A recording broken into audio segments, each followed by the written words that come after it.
ನಮಸ್ಕಾರ. ಸೋನಿ9 ನ್ಯೂಸ್ಗೆ ಸ್ವಾಗತ. ನಾನು ಪ್ರಭಾವತಿ. ಮೊದಲಿಗೆ ಮುಖ್ಯಾಂಶಗಳು. ಸಂಭ್ರಮದಿಂದ ವಿಘ್ನ ನಿವಾರಕನ ವಿಸರ್ಜನೆ. ಗಣಪತಿ ಬಪ್ಪ ಮೋರಿಯ ಮುಗಿಲು ಮುಟ್ಟಿದ ಜೈಕಾರ.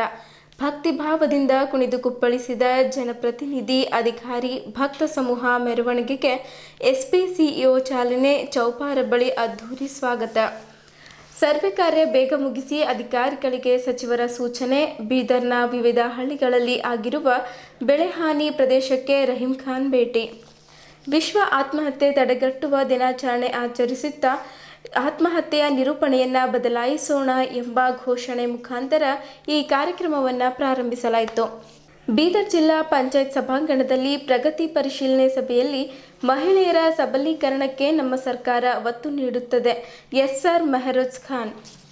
ಅಕ್ಟೋಬರ್ 19-20ಕ್ಕೆ ಬಸವ ಕಲ್ಯಾಣದಲ್ಲಿ ಸ್ವಾಭಿಮಾನಿ ಕಲ್ಯಾಣ ಪರ್ವ. ಬೀದರ್ನಲ್ಲಿ ಜಗದ್ಗುರು ಡಾಕ್ಟರ್ ಚನ್ನಬಸವಾನಂದ ಸ್ವಾಮೀಜಿ ಅವರು ಸುದ್ದಿಗೋಷ್ಠಿಯಲ್ಲಿ ಕಾರ್ಯಕ್ರಮದ ಕರಪತ್ರ ಬಿಡುಗಡೆ ಮಾಡಿದ್ದರು. ಬೀದರ್ ತಾಲೂಕಿನ ಭಾಲ್ಕಿ ಗ್ರಾಮದ ಮಲ್ಚಾಪುರ್ನ ಸುಶೀಲಾ ಹತ್ತಿ ಅವರಿಗೆ ವಿವಿಧ ಕ್ಷೇತ್ರಗಳಲ್ಲಿ ಪ್ರಶಸ್ತಿ ಲಭಿಸಿದೆ. ತಮಿಳುನಾಡಿನ ಹೊಸೂರಿನಲ್ಲಿ ಡಾಕ್ಟರೇಟ್ ಪದವಿ ನೀಡಿ ಗೌರವಿಸಿದ್ದಕ್ಕೆ ಸದ್ರೂಪಾನಂದ ಸ್ವಾಮಿ, ಪೂರ್ಣಾನಂದ ಸ್ವಾಮಿಗಳು ಸನ್ಮಾನಿಸಿ ಗೌರವಿಸಿದರು. ಸುದ್ದಿಯ ವಿವರಗಳು. ಬೀದರ್ ಸಂಭ್ರಮ ಸಡಗರದೊಂದಿಗೆ ಪ್ರತಿಷ್ಠಾಪನೆಯಾಗಿ ಸರ್ವ ಭಕ್ತರ ಗಮನ ಸೆಳೆದು ಆಶೀರ್ವಾದ ನೀಡಿದ ವಿಘ್ನ ನಿವಾರಕ ವಿನಾಯಕನ 200ಕ್ಕೂ ಹೆಚ್ಚು ಗಣೇಶ ಮೂರ್ತಿಗಳ ವಿಸರ್ಜನೆ ನಗರದಲ್ಲಿ ಅದ್ದೂರಿಯಾಗಿ ನೆರವೇರಿತು. ಜನಸಾಗರದ ಮಧ್ಯೆ ಬುಧವಾರ ಸಂಜೆಯಿಂದ ಗುರುವಾರ ಬೆಳಗ್ಗಿನ ಜಾವದವರೆಗೆ ಗಣೇಶ ಮೂರ್ತಿಗಳ ವಿಸರ್ಜನೆ ಕಾರ್ಯಕ್ರಮ ನಡೆಯಿತು. ಸಂಜೆ 6:30ರ ಸುಮಾರಿಗೆ ಜಿಲ್ಲಾಧಿಕಾರಿ ಶಿಲ್ಪಾ ಶರ್ಮಾ, ಜಿಲ್ಲಾ ಪೊಲೀಸ್ ವರಿಷ್ಠಾಧಿಕಾರಿ ಪ್ರದೀಪ್ ಕುಂಟಿ, ಜಿಲ್ಲಾ ಪಂಚಾಯತ್ ಸಿಇಒ ಗಿರೀಶ್ ದಿಲೀಪ್ ಬದೋಲೆ ಜಂಟಿಯಾಗಿ ರಾಮಮಂದಿರ ಗಣೇಶ ಮೂರ್ತಿಗೆ ಪೂಜೆ ನೆರವೇರಿಸಿ ಮೆರವಣಿಗೆಗೆ ಚಾಲನೆ ನೀಡಿದ್ದರು. ಬೀದರ್ನ ಐತಿಹಾಸಿಕ ಚೌಬಾರ ಬಳಿ ಮಾಜಿ ಶಾಸಕ ದಿವಂಗತ ರಮೇಶ್ ಕುಮಾರ್ ಪಾಂಡೆ ಅವರ ವೇದಿಕೆಯಲ್ಲಿ ಸ್ವಾಗತ ಸಮಾರಂಭ ಹಮ್ಮಿಕೊಳ್ಳಲಾಗಿತ್ತು. ಜಿಲ್ಲಾ ಉಸ್ತುವಾರಿ ಸಚಿವ ಈಶ್ವರ್ ಖಂಡ್ರೆ ರಾತ್ರಿ ಗಣೇಶ ವಿಸರ್ಜನೆಗೆ ತೆರಳುತ್ತಿದ್ದ ಗಣೇಶ ಮಂಡಳಿಗಳಿಗೆ ಸ್ವಾಗತಿಸಿದ್ದರು. ಬ್ಯಾಂಡ್ ಬಾಜಾ ಮತ್ತು ಡಿಜೆಗಳ ಝೇಂಕಾರ ಎಲ್ಲರ ಕಿವಿಗಪ್ಪಳಿಸುತ್ತಿದ್ದರೆ ಯುವಕರು ಕುಣಿದು ಕುಪ್ಪಳಿಸಿದ್ದರು. ಗಣಪತಿ ಬಪ್ಪ ಮೋರಿಯಾದೇ ಜೋರು, ದೇವರ ನಾಮಗಳದ್ದೇ ಸದ್ದು. ಪ್ರತಿಯೊಂದು ಜಾತಿ ಸಮುದಾಯದ ಜನ ಉತ್ಸವದಲ್ಲಿ ಪಾಲ್ಗೊಂಡಿದ್ದು ವಿಶೇಷವಾಗಿತ್ತು. ಗಣೇಶ ಮೂರ್ತಿಗಳಿಗೆ ಮಾಡಲಾದ ವಿದ್ಯುತ್ ಅಲಂಕಾರಗಳು ಗಮನ ಸೆಳೆಯುವಂತಿವೆ. ಇದೇ ಸಂದರ್ಭದಲ್ಲಿ ಮೆರವಣಿಗೆಯಲ್ಲಿನ ದೇವನಾಮಗಳಿಗೆ ಜಿಲ್ಲಾಧಿಕಾರಿ ಶಿಲ್ಪಾ ಶರ್ಮಾ, ಜಿಲ್ಲಾ ಪಂಚಾಯತ್ ಸಿಇಒ ಡಾಕ್ಟರ್ ಗಿರೀಶ್ ಬದೋಲೆ ಹಾಗೂ ಎಸ್ಪಿ ಪ್ರದೀಪ್ ಗುಂಟಿ, ಮಾಜಿ ಸಚಿವ ಬಂಡೆಪ್ಪ ಖಾಶಂಪುರ್, ಹಿರಿಯ ಪತ್ರಕರ್ತ ಶಿವಶರಣಪ್ಪ ವಾಲಿ, ಗಣೇಶ್ ಮಹಾಮಂಡಲದ ಎನ್ಆರ್ ವರ್ಮಾ, ಪ್ರಧಾನ ಕಾರ್ಯದರ್ಶಿ ಬಾಬು ವಾಲಿ, ಈಶ್ವರ್ ಸಿಂಗ್ ಠಾಕೂರ್ ಮತ್ತಿತರರು ಕೋಲಾಟ ಮಾಡಿ ಗಮನ ಸೆಳೆದರು. ಈ ಸಂದರ್ಭದಲ್ಲಿ ಗಣೇಶ ಮಹಾಮಂಡಲ ಅಧ್ಯಕ್ಷ ಚಂದ್ರಶೇಖರ್ ಪಾಟೀಲ್ ಗಾದ್ಗಿ, ಪ್ರಧಾನ ಕಾರ್ಯದರ್ಶಿ ಬಾಬು ವಾಲಿ, ಸ್ವಾಗತ ಸಮಿತಿ ಅಧ್ಯಕ್ಷ ನಂದಕಿಶೋರ್ ವರ್ಮಾ, ಮೆರವಣಿಗೆಗೆ ಸಮಿತಿ ಗೌರವಾಧ್ಯಕ್ಷ ಸೂರ್ಯಕಾಂತ್ ಶೆಟ್ಕರ್, ಮಾಜಿ ಸಚಿವ ಬಂಡೆಪ್ಪ ಖಾಶಂಪುರ್, ಮೆರವಣಿಗೆ ಸಮಿತಿ ಅಧ್ಯಕ್ಷ ಸೋಮಶೇಖರ್ ಪಾಟೀಲ್ ಗಾದ್ಗಿ, ಕಾರ್ಯದರ್ಶಿ ಚಂದ್ರಶೇಖರ್ ಗಾದ, ಶಶಿ ಹೊಸಳ್ಳಿ, ಈಶ್ವರ್ ಸಿಂಗ್ ಠಾಕೂರ್, ಬಿಜೆಪಿ ಜಿಲ್ಲಾಧ್ಯಕ್ಷರಾದ ಸೋಮನಾಥ್ ಪಾಟೀಲ್, ಹಿರಿಯ ಪತ್ರಕರ್ತರಾದ ಶಿವಶರಣಪ್ಪ ವಾಲಿ, ಡಾಕ್ಟರ್ ರಜನೀಶ್ ವಾಲಿ, ದೀಪಕ್ ವಾಲಿ, ರೇಣುಸಿದ್ದಪ್ಪ ಜಲಾದೆ, ಮನೋಹರ್ ದಂಡೆ, ರಾಜಶೇಖರ್ ಜವಳೆ ಭಾಗವಹಿಸಿದ್ದರು. ಬೀದರ್ನ ಡಿಸಿಸಿ ಬ್ಯಾಂಕ್ ಬಳಿ ವಿಘ್ನೇಶ್ವರನ ಸೇವಾ ಸಮಿತಿ ವತಿಯಿಂದ ಗಣೇಶನ ಭಕ್ತರಿಗೆ ಅನ್ನಪ್ರಸಾದ ವಿತರಿಸಲಾಯಿತು. 15 ಕ್ವಿಂಟಲ್ ಅನ್ನಪ್ರಸಾದ ವಿತರಣೆ. ಗಣೇಶ ವಿಸರ್ಜನೆ ನಿಮಿತ್ತ ವಿಘ್ನೇಶ್ವರ ಸೇವಾ ಸಮಿತಿ ವತಿಯಿಂದ ನಗರದಲ್ಲಿ ಭಕ್ತರಿಗೆ 15 ಕ್ವಿಂಟಲ್ಗೂ ಹೆಚ್ಚು ಅನ್ನಪ್ರಸಾದ ವಿತರಿಸಲಾಯಿತು. ಸಮಿತಿಯ ಸದಸ್ಯರು ಜಿಲ್ಲಾ ಸಹಕಾರ ಕೇಂದ್ರ ಬ್ಯಾಂಕ್ ಬಳಿ ಭಕ್ತರಿಗೆ veg pulao, tomato rice, masala rice, jeera rice, ಮೊಸರನ್ನ, ಪುಳಿಯೋಗರೆ ಹಾಗೂ ಕಡಲೆ ಉಸುಳಿ ವಿತರಿಸಿ ವಿಘ್ನ ನಿವಾರಕನಿಗೆ ಭಕ್ತಿ ಸಮರ್ಪಿಸಿದ್ದರು. 2017ರಿಂದ ಗಣೇಶ ವಿಸರ್ಜನೆ ವೇಳೆ ಅನ್ನದಾಸೋಹ ಮಾಡುತ್ತಾ ಬರಲಾಗುತ್ತಿದೆ. ಸಾವಿರಾರು ಭಕ್ತರು ಪ್ರೀತಿಯಿಂದ ದಾಸೋಹ ಸ್ವೀಕರಿಸಿದ್ದಾರೆ ಎಂದು ಸಮಿತಿಯ ಕೆ ಸತ್ಯಮೂರ್ತಿ ಹಾಗೂ ಜಗನ್ನಾಥ್ ಪೊಬ್ಬ ತಿಳಿಸಿದ್ದರು. ಸಮಿತಿ ಶಂಕರ್ರಾವ್ ಕೊರಟಗಿ, ರಾಜಶೇಖರ್ ಮೋದಿ, ಜಾನಕಿನಾಥ್ ಮಾಮಡ್ಗಿ, ಚಂದ್ರಕಾಂತ್ ದೇವತರಾಜ್, ಕೆಎನ್ ಪುಟ್ಟರಾಜು ಮತ್ತಿತರರು ಇದ್ದರು.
ಜಿಲ್ಲಾ ಕಾನೂನು ಸೇವೆಗಳ ಪ್ರಾಧಿಕಾರ, ಬೀದರ್ ಜಿಲ್ಲಾ ಆರೋಗ್ಯ ಮತ್ತು ಕುಟುಂಬ ಕಲ್ಯಾಣ ಇಲಾಖೆ, ಜಿಲ್ಲಾ ಮಾನಸಿಕ ಆರೋಗ್ಯ ಘಟಕ ಬೀದರ್ ಹಾಗೂ ಸಪ್ತಗಿರಿ ವಿಜ್ಞಾನ ಪದವಿ ಪೂರ್ವ ಕಾಲೇಜು ಬೀದರ್ ಇವರ ಸಂಯುಕ್ತಾಶ್ರಯದಲ್ಲಿ ವಿಶ್ವ ಆತ್ಮಹತ್ಯೆ ತಡೆಗಟ್ಟುವ ದಿನಾಚರಣೆ 2024 ಘೋಷವಾಕ್ಯ ಆತ್ಮಹತ್ಯೆಯ ನಿರೂಪಣೆಯನ್ನು ಬದಲಾಯಿಸೋಣ ಎಂಬ ಘೋಷಣೆ ಮುಖಾಂತರ ಈ ಕಾರ್ಯಕ್ರಮವನ್ನು ಪ್ರಾರಂಭಿಸಲಾಯಿತು.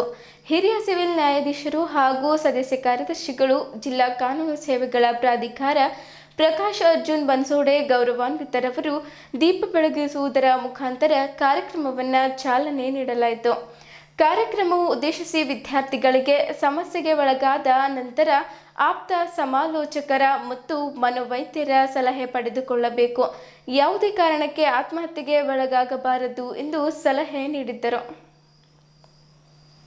ಈ ಕಾರ್ಯಕ್ರಮದ ಅಧ್ಯಕ್ಷತೆಯನ್ನು ಸಪ್ತಗಿರಿ ವಿಜ್ಞಾನ ಪದವಿ ಪೂರ್ವ ಕಾಲೇಜು ಪ್ರಾಂಶುಪಾಲರಾದ ಗೋವಿಂದ್ ಡಿ ತಾಂತೆಳೆ ಬೀದರ್ ಅವರು ಕಾರ್ಯಕ್ರಮ ಉದ್ದೇಶಿಸಿ ವಿದ್ಯಾರ್ಥಿಗಳು ಪರೀಕ್ಷೆ ಬಂದಾಗ ಒತ್ತಡಕ್ಕೆ ಒಳಗಾಗದೆ ಪರೀಕ್ಷೆಗಳು ನಮ್ಮ ಜೀವನ ಎಂದು ತಿಳಿದುಕೊಳ್ಳಬೇಕು ಹಾಗೂ ವಿದ್ಯಾರ್ಥಿಗಳಲ್ಲಿ ತಾಳ್ಮೆ ಶಕ್ತಿ ಬಹಳ ಮುಖ್ಯವೆಂದು ಹೇಳಿದ್ದರು.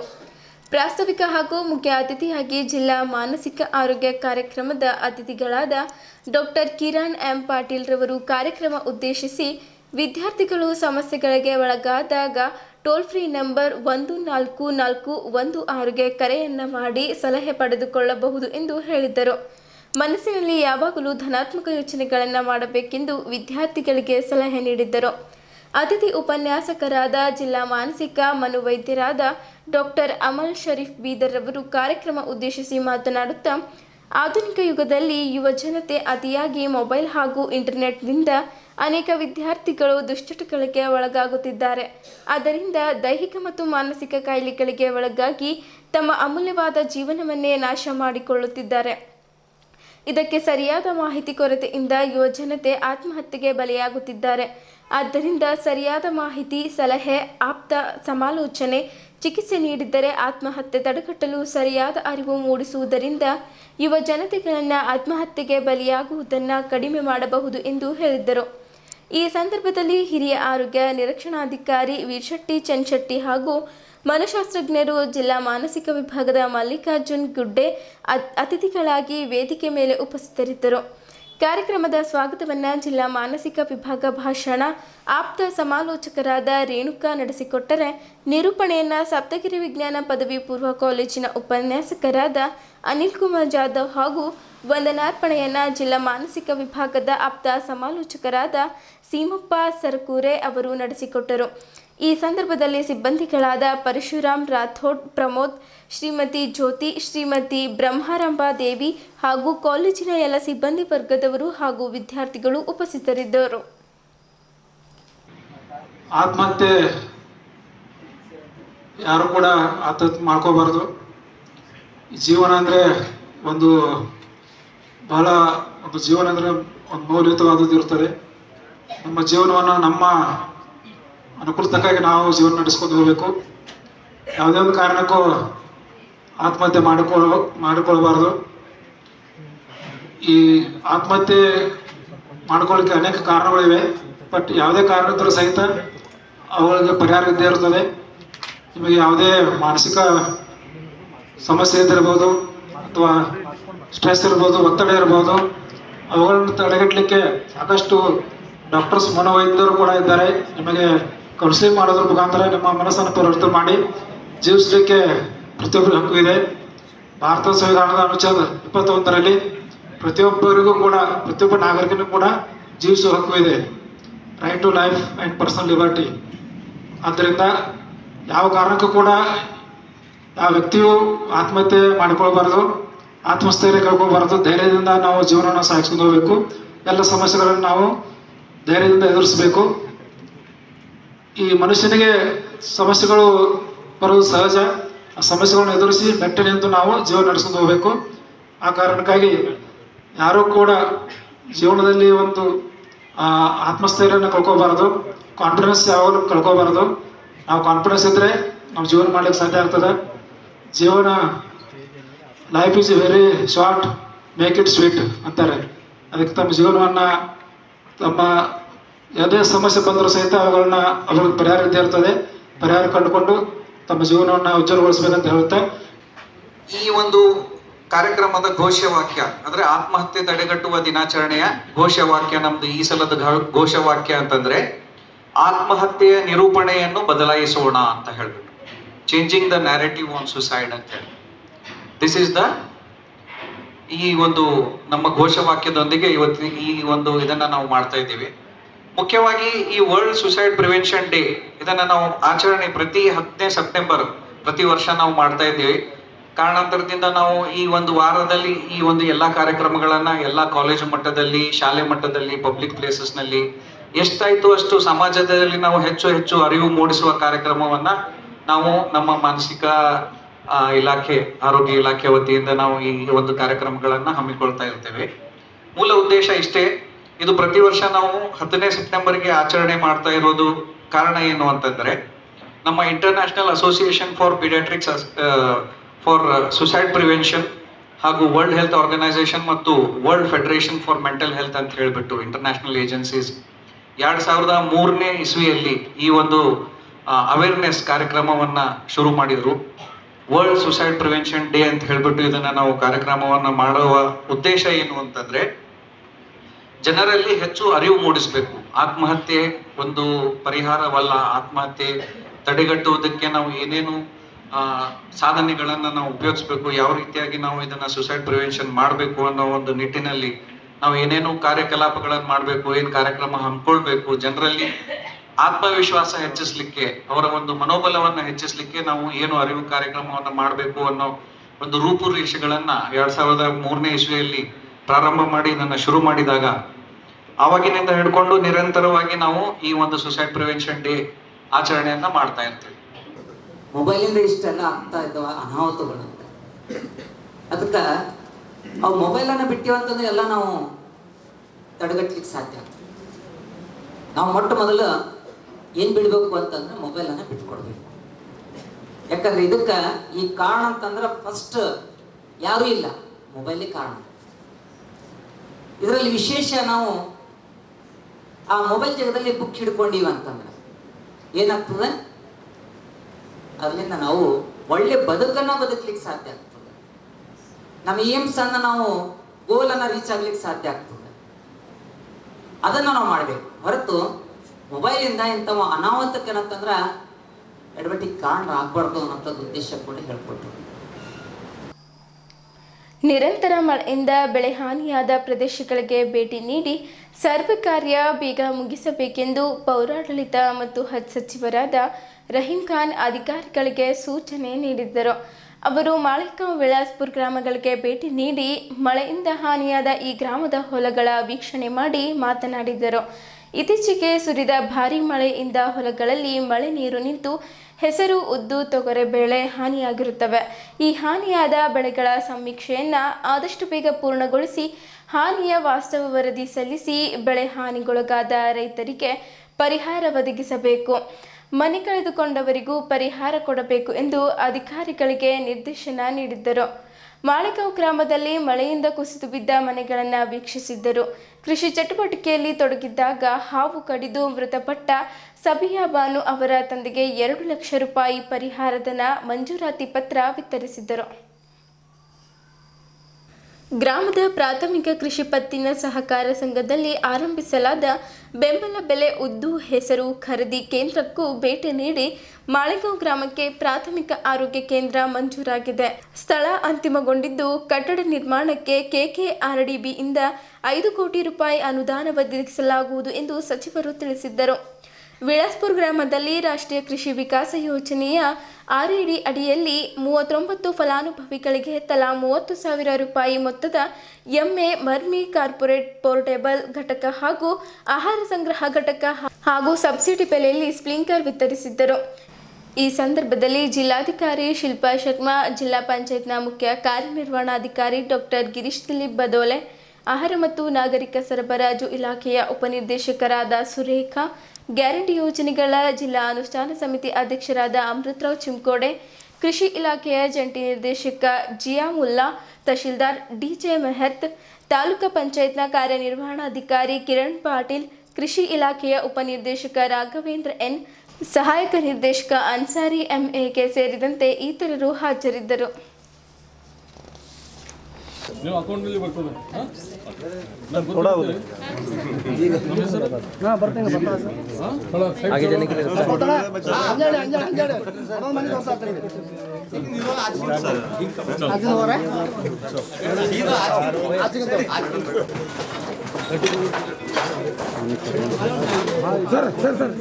ಚಿಕ್ಕೋಡೆ ಸರ್ ಇಲ್ಲ ಅಲ್ಲೇ ಅಲ್ಲೇ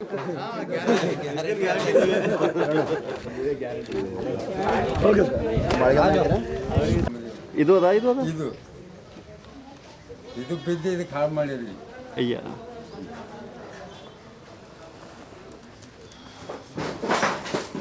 ಹೇಳ್ರಿ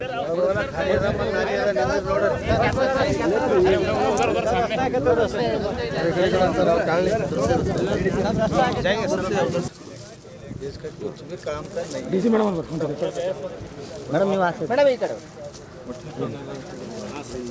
ಗಿಡ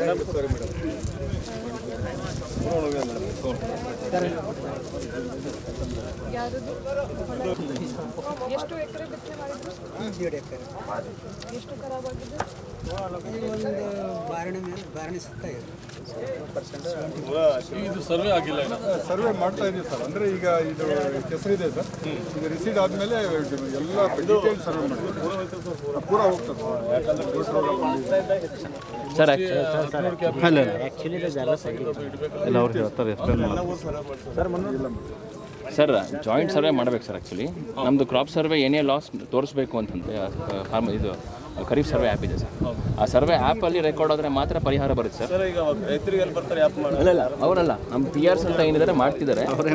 ಈಗ ಒಳಗಡೆ ಬಂದ್ಬಿಟ್ಟು ಅದು ಫೋಟೋ ತೆಗೆದೇ ಮಾಡಬೇಕಾಗುತ್ತೆ ಸರ್. ಅದು ಆವಾಗಲೇ ರಿಫ್ಲೆಕ್ಟ್ ಆಗುತ್ತೆ ಸರ್. 1 ವೀಕ್ ಮಳೆ ಇತ್ತು ಸರ್, ಫೀಲ್ಡ್ ಎಂಟ್ರಿ ಆಗಕ್ಕೆ ಆಗ್ತಿರಲಿಲ್ಲ ಸರ್. ಇನ್ನೊಂದೇನಂದರೆ ಅದು ಫೀಲ್ಡಿಂದ ಹೊರಗಡೆ ತೊಗೊಂಡು ಫೋಟೋ ತೆಗಿಯಕ್ಕೆ ಬರಲ್ಲ ಸರ್, ಯಾಕಂದರೆ 5 ಮೀಟರ್ಸ್ ಅಕ್ಯುರಸಿ ಕೊಟ್ಟಿದ್ದಾರೆ. ಸೊ ಭೂಮಿ ಒಳಗಡೆನೇ ಬಂದು ಅದು ಫೋಟೋ ತೆಗಿಬೇಕಾಗುತ್ತೆ ಸರ್. ಹಾಗಾಗಿ ಎಸ್ ಮಾಡಿ ಈಗ ಸ್ಟಾರ್ಟ್ ಮಾಡಿದ್ದಾರೆ. ಏನು ಒಂದಾಗ್ತದ ಲೇಟ್, ನೀವು ಬರ್ಲಕ್ಕೆ ಲೇಟ್ ಐತೆ ಕರೆ ಇದ್ದಿಂದರ ಬರ್ಬೇಕಲ್ಲ, ಗೊಡ್ಯಾರ ಬರ್ಲಂತ ನಾವು ಕೊಯ್ಕೋತೀವಿ ಹೊಲ್ದು.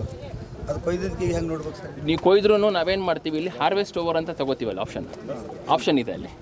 ಹಾರ್ವೆಸ್ಟ್ ಓವರ್ ಅಂದ್ಬಿಟ್ಟು ಆ ಫೋಟೋ ಸೋಯಾ ಬೆಳೆ ಕೂಡ ಸಾಕಷ್ಟು ನಷ್ಟ ಆಗ್ಯದ, ಹೆಸರು ಕೂಡ ನಷ್ಟ ಆಗ್ಯದ. ಹೀಗಾಗಿ ಖುದ್ದು ಸಚಿವರೇ ಬಂದಾರ ಸರ್, ತಾವೀಗ ಬಂದು ನೋಡ್ತಾ ಇದ್ರಿ, ಏನಿದೆ ಸರ್? ಮಾಲೆಗಾಂವ್ ಪಂಚಾಯತ್ ಅಂತ ಒಂದು ದೊಡ್ಡ ಪಂಚಾಯತ್ ಇದೆ. ನಾನು ಈಗ ವಿಸಿಟ್ ಕೊಟ್ಟಿದ್ದೀನಿ, ಯಾಕಂದರೆ ಕಂಟಿನ್ಯೂ 15 ದಿವಸದಿಂದ ಇಲ್ಲಿ ಮಳೆಗಾಲದಿಂದ ಎಲ್ಲ ಹೊಲ ಆಗಲಿ ಮತ್ತು ಮನೆಗಳಾಗಲಿ ಬಡವ್ರದ್ದು ಎಲ್ಲ ಬಿದ್ದು ಹೋಗಿದೆ. ಹೊಲನಲ್ಲಿ ಏನೇ ಲಾಸ್ ಆಗಿದೆ ಅದು ಸರ್ವೆ ಮಾಡಿ ರಿಪೋರ್ಟ್ ಕೊಡಬೇಕಂತ ಡಿಪ್ಟಿ ಕಮಿಷನರ್ ಮತ್ತು ನಮ್ಮ CS ಅವರು ಇದ್ದಾರೆ ಜೊತೆಗೆ, ಮತ್ತು AD ಮತ್ತು ರಿಲೇಟೆಡ್ ಆಲ್ ತಹಸೀಲ್ದಾರ್ ಆ ಥರ ರಿಲೇಟೆಡ್ ಎಲ್ಲ ಆಫೀಸರ್ಸ್ ಬಂದಿದ್ದಾರೆ. ಏನೇನು ಲಾಸ್ ಆಗಿದೆ ಅದು ರಿಪೋರ್ಟ್ ಈ ವೀಕ್ನಲ್ಲಿ ಬರ್ಬೋದು. ಯಾಕಂದರೆ ರಿಪೋರ್ಟ್ ಇನ್ನೂ ರೆಡಿ ಯಾಕಾಗಿಲ್ಲ ಅಂದರೂ ಕಂಟಿನ್ಯೂ ಮಳೆಯಿಂದ ಹೊಲನಲ್ಲಿ ನೀರಿದೆ, ಅದರಿಂದ ಆಗಿಲ್ಲ. ಈಗ ಬಂದುಬಿಡ್ತಿದೆ. ಮತ್ತು 17ಗೆ ಕ್ಯಾಬಿನೆಟ್ ಇದೆ ಗುಲ್ಬರ್ಗನಲ್ಲಿ, ಅಲ್ಲಿ ಮುಖ್ಯಮಂತ್ರಿ ಅವರು ಬರ್ಲತ್ತರ, CM ಅವರು, ಅವ್ರ ಜೊತೆಗೆ ಮತ್ತು ಅಗ್ರಿಕಲ್ಚರ್ ಮಿನಿಸ್ಟರ್ ಇರ್ತಾರೆ, ರೆವಿನ್ಯೂ ಮಿನಿಸ್ಟರ್ ಇರ್ತಾರೆ, ಆ ಥರ ಎಲ್ಲ ಕನ್ಸರ್ಡ್ ಮಿನಿಸ್ಟರ್ ಇರ್ತಾರೆ. ಇದು ಏನು ಪರಿಹಾರ ಮಾಡಬೇಕು, ಇಮಿಡಿಯೇಟ್ ಪರಿಹಾರ ಕೊಡಿಸ್ಲಿಕ್ಕೆ ನಾವು ರೆಡಿ ಇದೆಯೋ ಕೊಡಿಸ್ತೀವಿ. 20% ಕಮ್ಮಿ ಯಾವುದು ಡ್ಯಾಮೇಜ್ ಆಗಿದೆ ಅಲ್ಲಿ 6,500 ನಾವು ಕೊಡ್ತೀವಿ. 20%ಗಿಂತ ಹೆಚ್ಚು ಇದ್ದರೆ 30,000 ದುಡ್ಡು ಕೊಡ್ತೀವಿ. ಮತ್ತು ಅದಕ್ಕಿಂತ ಹೆಚ್ಚಾಗಿದ್ದರೆ 50,000 ಕೂಡ ಸರ್ಕಾರ ಆದೇಶ ಈಗಾಗಲೇ ಆಗಿದೆ. ಈಗ ಅಂದಾಜು ಎಷ್ಟು ಮನೆ ಬಿದ್ದರು ಜಿಲ್ಲೆಯಲ್ಲಿ ಲಾಸ್ಟ್ 4-5 ಡೇಸ್ನಲ್ಲಿ, ಅಂದರೆ 1-2 ವಾರದಿಂದ ಎಷ್ಟು ಮಳೆ ಆಗಿತ್ತು, 360 ಮನೆಗಳದ್ದು ರಿಪೋರ್ಟ್ ಈಗಾಗಲೇ ನಮಗೆ ಸಬ್ಮಿಟ್ ಆಗಿದೆ. ಮತ್ತು ತಕ್ಷಣ NDRF SDRF ವತಿಯಿಂದ ಅವರ ಅಕೌಂಟ್ಗೆ ನೇರವಾಗಿ ಹಣ ಕೂಡ ಅವರ ಅಕೌಂಟ್ಗೆ ಹೋಗ್ತಾ ಇದೆ. ಈಗ ಸಂಪೂರ್ಣ ಮನೆ ಕಳೆದವ್ರಿ ಅವರಿಗೆ? ಸಂಪೂರ್ಣ ಮನೆಗೂ ಇನ್ನೂ ನಮಗೆ ರಿಪೋರ್ಟ್ ಬರಬೇಕು ಎಲ್ಲಿ ಆಗಿದೆ. ಅದನ್ನು PRD ಇಂಜಿನಿಯರ್ ಆಗಲಿ, JE ಮತ್ತು VA ಮತ್ತು PDO ಎಲ್ಲ ಜೊತೆಯಲ್ಲಿ ಹೋಗಿ ರಿಪೋರ್ಟ್ ಕೊಡಬೇಕಾಗುತ್ತೆ. ಮಹಿಳೆಯರ ಸಬಲೀಕರಣಕ್ಕೆ ಒತ್ತು ನೀಡುವುದಕ್ಕಾಗಿ ನಮ್ಮ ಸರ್ಕಾರ ಅನ್ನಭಾಗ್ಯ, ಗೃಹಲಕ್ಷ್ಮಿ, ಗೃಹಜ್ಯೋತಿ, ಶಕ್ತಿ ಯೋಜನೆಗಳನ್ನು ಜಾರಿಗೆ ತಂದಿದೆ ಎಂದು ರಾಜ್ಯ ಗ್ಯಾರಂಟಿ ಯೋಜನೆಗಳ ಅನುಷ್ಠಾನ ಪ್ರಾಧಿಕಾರದ ಉಪಾಧ್ಯಕ್ಷರಾದ SR ಮೆಹರೋಜ್ ಖಾನ್ ಹೇಳಿದರು. ಅವರು ಬೀದರ್ ಜಿಲ್ಲಾ ಪಂಚಾಯತ್ ಕಚೇರಿ ಸಭಾಂಗಣದಲ್ಲಿ ಪಂಚ ಗ್ಯಾರಂಟಿ ಯೋಜನೆಗಳ ಅನುಷ್ಠಾನ ಪ್ರಾಧಿಕಾರ ಕಲಬುರಗಿ ವಿಭಾಗದ ಬೀದರ್ ಜಿಲ್ಲೆಯ ಪ್ರಗತಿ ಪರಿಶೀಲನಾ ಸಭೆ ನಡೆಸಿ ಮಾತನಾಡಿದರು. ಸರ್ಕಾರದ ಈ ಯೋಜನೆಗಳ ಲಾಭ ಎಲ್ಲ ಜನರಿಗೆ ಸಿಗಬೇಕಾದರೆ ಹೆಚ್ಚಿನ ಪ್ರಚಾರ ಮಾಡಬೇಕಾಗಿದೆ. ಈಗಾಗಲೇ ಈ ಯೋಜನೆಗಳ ಲಾಭ ಪಡೆಯುತ್ತಿರುವ ಫಲಾನುಭವಿಗಳು ತಮ್ಮ ಅಕ್ಕಪಕ್ಕದವರಿಗೂ ಈ ಮಾಹಿತಿ ನೀಡಬೇಕು. ಬೀದರ್ ಜಿಲ್ಲೆಯಲ್ಲಿ 95% ಪಂಚ ಗ್ಯಾರಂಟಿ ಯೋಜನೆಗಳು ಅನುಷ್ಠಾನವಾಗಿವೆ ಎಂದು ಹೇಳಿದ್ದರು. ಈ ಯೋಜನೆಗಳಿಗೆ ಸಂಬಂಧಿಸಿದ ಯಾವುದೇ ದೂರುಗಳು ಬಂದರೆ ಅವರ ಸಮಸ್ಯೆಗಳಿಗೆ ತಕ್ಷಣ ಸ್ಪಂದಿಸಲು ಜಿಲ್ಲಾ ಮತ್ತು ತಾಲೂಕು ಮಟ್ಟದಲ್ಲಿ ಸಂಬಂಧಿಸಿದ ಇಲಾಖೆಯ ಅಧಿಕಾರಿಗಳು ಒಬ್ಬ ನೋಡಲ್ ಅಧಿಕಾರಿಯನ್ನು ನಿಯೋಜನೆ ಮಾಡಬೇಕು ಮತ್ತು ಗ್ಯಾರಂಟಿ ಯೋಜನೆಗಳ ಅನುಷ್ಠಾನ ಸಮಿತಿ ತಾಲೂಕು ಮಟ್ಟದ ಅಧ್ಯಕ್ಷ, ಉಪಾಧ್ಯಕ್ಷರು, ಸದಸ್ಯರು ತಾಲೂಕು ಮಟ್ಟದಲ್ಲಿ ಜನರೊಂದಿಗೆ ಸಂವಾದ ಕಾರ್ಯಕ್ರಮಗಳನ್ನು ಆಯೋಜನೆ ಮಾಡುವ ಮೂಲಕ ಯೋಜನೆಗಳ ಲಾಭ ಎಲ್ಲರಿಗೂ ಸಿಗುವಂತೆ ನೋಡಿಕೊಳ್ಳಬೇಕೆಂದು ಹೇಳಿದರು. ಅಧಿಕಾರಿಗಳು ಜಿಲ್ಲಾ ಮತ್ತು ತಾಲೂಕು ಮಟ್ಟದಲ್ಲಿ ಒಬ್ಬರು ಇರುತ್ತಾರೆ. ಹಾಗಾಗಿ ಗ್ಯಾರಂಟಿ ಯೋಜನೆಗಳ ಅನುಷ್ಠಾನ ಸಮಿತಿ ಸದಸ್ಯರು ಹೆಚ್ಚಿನ ಪ್ರಚಾರ ಮಾಡಬೇಕು ಅಂದಾಗ ಜನರ ಸಮಸ್ಯೆಗಳು ನಿವಾರಣೆಯಾಗುತ್ತವೆ. ಜಿಲ್ಲಾ ಮತ್ತು ತಾಲೂಕು ಮಟ್ಟದ ಅಧಿಕಾರಿಗಳು ಗ್ಯಾರಂಟಿ ಯೋಜನೆಗಳಿಗೆ ಸಂಬಂಧಿಸಿದ ಯಾವುದೇ ಕಾರ್ಯಕ್ರಮಗಳಿದ್ದರೂ ಸಮಿತಿ ಸದಸ್ಯರು ಮತ್ತು ಅಧ್ಯಕ್ಷರು ಹಾಗೂ ಉಪಾಧ್ಯಕ್ಷರಿಗೆ ಆಹ್ವಾನ ನೀಡಬೇಕೆಂದು ಹೇಳಿದ್ದರು. ಅನ್ನಭಾಗ್ಯ ಯೋಜನೆ ಅಡಿ ಎಲ್ಲರಿಗೂ ಸರಿಯಾಗಿ ಅಕ್ಕಿ ವಿತರಣೆ ಆಗುತ್ತಿದೆಯಾ ಎಂದು ಗಮನಿಸುತ್ತಿರಬೇಕು. ಅವುಗಳನ್ನು ಕಾಳಸಂತೆಯಲ್ಲಿ ಮಾರಾಟ ಮಾಡುವ ಯಾವುದೇ ದೂರುಗಳು ಬಂದರೆ ಸಂಬಂಧಿಸಿದ ಇಲಾಖೆಯ ಅಧಿಕಾರಿಗಳು ತಕ್ಷಣ ಕ್ರಮ ವಹಿಸಬೇಕೆಂದು ಆಹಾರ ಮತ್ತು ನಾಗರಿಕ ಸರಬರಾಜು ಇಲಾಖೆಯ ಉಪನಿರ್ದೇಶಕರಿಗೆ ಹೇಳಿದ್ದರು. ಗೃಹಲಕ್ಷ್ಮಿ ಯೋಜನೆಯಿಂದ ಯಾರೂ ಹೊರಗುಳಿಯಬಾರದು. ಅರ್ಹ ಫಲಾನುಭವಿಗಳು ಯಾರಿದ್ದಾರೆ ಅವರಿಗೆಲ್ಲರಿಗೂ ಸಿಗಬೇಕೆಂದು ಹೇಳಿದ್ದರು. ಗೃಹಜ್ಯೋತಿ ಯೋಜನೆಗಳ ಲಾಭ ಪಡೆಯುತ್ತಿರುವ ಫಲಾನುಭವಿಗಳಿಗೆ 200 ಯೂನಿಟ್ವರೆಗೆ ಉಚಿತ ವಿದ್ಯುತ್ ನೀಡಲಾಗುತ್ತಿದೆ. ಇದರ ಲಾಭವನ್ನು ಎಲ್ಲರೂ ಪಡೆದುಕೊಳ್ಳಬೇಕು. ಇದಕ್ಕೆ ಸಂಬಂಧಿಸಿದ ಯಾವುದೇ ಸಮಸ್ಯೆಗಳಿದ್ದರೆ ಅಧಿಕಾರಿಗಳು ತಕ್ಷಣ ಸ್ಪಂದಿಸಬೇಕು. ಶಕ್ತಿ ಯೋಜನೆಯಡಿ ಬೀದರ್ ಜಿಲ್ಲೆಯಲ್ಲಿ ಪ್ರತಿದಿನ 1,10,000 ಮಹಿಳೆಯರು ಬಸ್ಸುಗಳಲ್ಲಿ ಉಚಿತವಾಗಿ ಪ್ರಯಾಣ ಮಾಡುತ್ತಿದ್ದಾರೆ. ಶಾಲಾ ಮಕ್ಕಳಿಗೆ ತೊಂದರೆಯಾಗದಂತೆ ನೋಡಿಕೊಳ್ಳಬೇಕು ಮತ್ತು ಬಸ್ಸುಗಳ ಸಮಯ ಬದಲಾವಣೆ ಮಾಡಿ ಮಕ್ಕಳಿಗೆ ಅನುಕೂಲವಾಗುವಂತೆ ಮಾಡಬೇಕೆಂದು ಸಾರಿಗೆ ಇಲಾಖೆಯ ಅಧಿಕಾರಿಗಳಿಗೆ ತಿಳಿಸಿದ್ದರು. ಯುವ ನಿಧಿ ಯೋಜನೆ ನೋಂದಣಿ ಬೀದರ್ ಜಿಲ್ಲೆಯಲ್ಲಿ ಕಡಿಮೆಯಾಗಿದೆ. ಈ ಕುರಿತು ಹೆಚ್ಚಿನ ಪ್ರಚಾರ ನೀಡುವ ಮೂಲಕ ನಿರುದ್ಯೋಗ ಯುವಕ ಮತ್ತು ಯುವತಿಯರಿಗೆ ಈ ಯೋಜನೆ ಲಾಭ ಹೆಚ್ಚಿನ ರೀತಿಯಲ್ಲಿ ಪಡೆಯುವಂತಾಗಬೇಕು. ಒಟ್ಟು 7,266 ಅರ್ಜಿಗಳಲ್ಲಿ ಡಿಪ್ಲೊಮಾದ 157 ಅರ್ಜಿಗಳು ಸಲ್ಲಿಕೆಯಾಗಿವೆ. ಇನ್ನೂ ಹೆಚ್ಚಿಗೆ ಆಗಬೇಕಿತ್ತು. ಯುವ ನಿಧಿ ಯೋಜನೆ ಅಧಿಕಾರಿ ಕಾಲೇಜುಗಳಲ್ಲಿ ಈ ಕುರಿತು ಮಾಹಿತಿ ನೀಡಬೇಕು ಮತ್ತು ಯುವ ನಿಧಿ ಯೋಜನೆ ಅಡಿಯಲ್ಲಿ ನೋಂದಣಿಯಾದ ಯುವಕರಿಗೆ ಕೌಶಲ್ಯ ತರಬೇತಿ ನೀಡಬೇಕೆಂದು ಹೇಳಿದ್ದರು. ಪಂಚ ಗ್ಯಾರಂಟಿ ಯೋಜನೆಗಳ ಫಲಾನುಭವಿಗಳೊಂದಿಗೆ ಸಂವಾದ ನಡೆಸಿ ಜಿಲ್ಲೆಯಲ್ಲಿ ಯಾವ ರೀತಿಯಲ್ಲಿ ಈ ಯೋಜನೆಗಳು ಅನುಷ್ಠಾನ ಆಗುತ್ತಿವೆ, ಜನರಿಗೆ ಇದರ ಲಾಭ ಯಾವ ರೀತಿಯಲ್ಲಿ ಸಿಗುತ್ತಿದೆ ಎಂಬ ಮಾಹಿತಿ ಪಡೆದುಕೊಂಡರು. ನಮಗೆ ತಿಂಗಳಿಗೆ 3,000 ರೂಪಾಯಿ ಉಳಿತಾಯವಾಗುತ್ತಿದೆ. ನಮ್ಮ ಮಕ್ಕಳಿಗೆ ಶಾಲೆಯ ಫೀಸ್ ಕಟ್ಟಲು ಅನುಕೂಲವಾಗಿದೆ. ಆರೋಗ್ಯ ಚೆನ್ನಾಗಿ ಇಲ್ಲದ ಸಮಯದಲ್ಲಿ ಆಸ್ಪತ್ರೆಗೆ ತೋರಿಸಲು ಗೃಹಲಕ್ಷ್ಮಿ ಯೋಜನೆ ಹಣದಿಂದ ಅನುಕೂಲವಾಗಿದೆ ಎಂದು ವಿವಿಧ ಯೋಜನೆಗಳ ಫಲಾನುಭವಿಗಳು ತಮ್ಮ ಅನಿಸಿಕೆಗಳನ್ನು ತಿಳಿಸಿ ಒಟ್ಟಿನಲ್ಲಿ ಈ ಯೋಜನೆಗಳಿಂದ ನಮಗೆ ಬಹಳ ಅನುಕೂಲವಾಗಿದೆ ಎಂದು ಹೇಳಿದ್ದರು. ಗ್ಯಾರಂಟಿ ಯೋಜನೆಗಳ ಜಿಲ್ಲಾ ಅನುಷ್ಠಾನ ಸಮಿತಿ ಅಧ್ಯಕ್ಷರಾದ ಅಮೃತರಾವ್ ಚಿಂಕೋಡೆ ಮಾತನಾಡಿ, ಗ್ಯಾರಂಟಿ ಯೋಜನೆಗಳ ಸಮಿತಿ ಅಧ್ಯಕ್ಷರು, ಉಪಾಧ್ಯಕ್ಷರು ಹಾಗೂ ಸದಸ್ಯರು ಯಾವುದೇ ದೂರುಗಳು ಬಂದರೆ ಲಿಖಿತವಾಗಿ ಮತ್ತು ನಿಖರವಾಗಿ ಮಾಹಿತಿ ನೀಡಿ ಅಂದಾಗ ಸಮಸ್ಯೆಗಳನ್ನು ಬಗೆಹರಿಸಲು ಅನುಕೂಲವಾಗಲಿದೆ. ಎಲ್ಲರೂ ಸೇರಿ ಪಂಚ ಗ್ಯಾರಂಟಿ ಯೋಜನೆಗಳ ಲಾಭ ಬೀದರ್ ಜಿಲ್ಲೆಯ ಜನರಿಗೆ ತಲುಪಿಸುವ ಕೆಲಸ ಮಾಡೋಣ ಎಂದು ಹೇಳಿದ್ದರು. ಸಭೆಯ ನಂತರ ಮಿರ್ಜಾಪುರ ಗ್ರಾಮಕ್ಕೆ ತೆರಳಿದ ರಾಜ್ಯ ಗ್ಯಾರಂಟಿ ಯೋಜನೆಗಳ ಅನುಷ್ಠಾನ ಪ್ರಾಧಿಕಾರದ ಉಪಾಧ್ಯಕ್ಷರಾದ SR ಮೆಹರೂಜ್ ಖಾನ್, ಜಿಲ್ಲಾ ಗ್ಯಾರಂಟಿ ಯೋಜನೆಗಳ ಅನುಷ್ಠಾನ ಸಮಿತಿ ಅಧ್ಯಕ್ಷರಾದ ಅಮೃತರಾವ್ ಚಿಂಕೋಡೆ ಮತ್ತು ಆಹಾರ ಮತ್ತು ನಾಗರಿಕ ಸರಬರಾಜು ಇಲಾಖೆಯ ಉಪನಿರ್ದೇಶಕರಾದ ಸುರೇಖಾ ಸೇರಿದಂತೆ ಇತರರು ಅನ್ನಭಾಗ್ಯ ಯೋಜನೆ ಫಲಾನುಭವಿ ಜಗದೇವಿ ಕಂಡ ಸೂರ್ಯಕಾಂತ್ ಇವರ ಮನೆಯಲ್ಲಿ ಮಧ್ಯಾಹ್ನದ ಭೋಜನ ಸೇವಿಸಿದ್ದರು. ಈ ಸಭೆಯಲ್ಲಿ ಜಿಲ್ಲಾಧಿಕಾರಿ ಶಿಲ್ಪಾ ಶರ್ಮಾ, ಜಿಲ್ಲಾ ಪಂಚಾಯತ್ ಮುಖ್ಯ ಕಾರ್ಯನಿರ್ವಾಹಕ ಅಧಿಕಾರಿ ಡಾಕ್ಟರ್ ಗಿರೀಶ್ ಪದೋಲೆ, ಸಾರಿಗೆ ಇಲಾಖೆ ಅಧಿಕಾರಿ ಚಂದ್ರಕಾಂತ್ ಫುಲೇಕರ್, ಜಿಲ್ಲಾ ಉದ್ಯೋಗ ವಿನಿಮಯಾಧಿಕಾರಿ ಬಸವರಾಜ್, ಜಿಲ್ಲಾ ಮತ್ತು ತಾಲೂಕು ಮಟ್ಟದ ವಿವಿಧ ಇಲಾಖೆಯ ಅಧಿಕಾರಿಗಳು, ಗ್ಯಾರಂಟಿ ಯೋಜನೆಗಳ ಅನುಷ್ಠಾನ ಸಮಿತಿಯ ಜಿಲ್ಲಾ ಮತ್ತು ತಾಲೂಕು ಮಟ್ಟದ ಅಧ್ಯಕ್ಷರು ಹಾಗೂ ಉಪಾಧ್ಯಕ್ಷರು ಮತ್ತು ಸದಸ್ಯರು ಮತ್ತು ಪಂಚ ಗ್ಯಾರಂಟಿ ಯೋಜನೆಗಳ ಫಲಾನುಭವಿಗಳು ಉಪಸ್ಥಿತರಿದ್ದರು.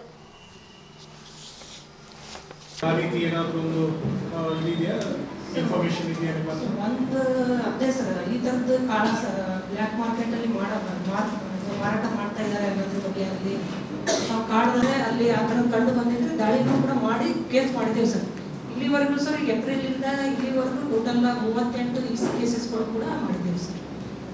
ಮತ್ತೆ ರೇಷನ್ ಶಾಪ್ ಅಲ್ಲಿ ಕರೆಕ್ಟ್ ಆಗಿ ಟೈಮಿಗೆ ಎಲ್ಲರಿಗೂ ಕೊಡ್ತಿದ್ದೀರಾ? ಕೆಲವು ಕಡೆ ಏನ್ ಮಾಡ್ತಾರೆ, 1 ಗಂಟೆ ಮುಗಿಸ್ಬಿಡೋದು, ಹೋಗ್ತಾರೆ ಮತ್ತೆ ಅವರಿಗೆ ಕಾಯಿಸೋದು, ಈ ರೀತಿ ಅದನ್ನ ಯಾವ ರೀತಿ ಹ್ಯಾಂಡಲ್ ಮಾಡ್ತಾರೆ ಸರ್? ಕಂಪ್ಲೇಂಟ್ಸ್ ಬರ್ತಾ ಇದಾವೆ ಸರ್. ಬರ್ತಾ ಇದಾವೆ ಸರ್. ಇಮಿಡಿಯೇಟ್ ಆಗಿ ನಾವು ಅವ್ರ ಅಂಗಡಿಯವ್ರದ್ದು ನಂಬರ್ ನಮ್ಮ ಹತ್ರನೂ ಕೂಡ ಇನ್ಸ್ಪೆಕ್ಟರ್ ಇರ್ತಾರೆ ಸರ್.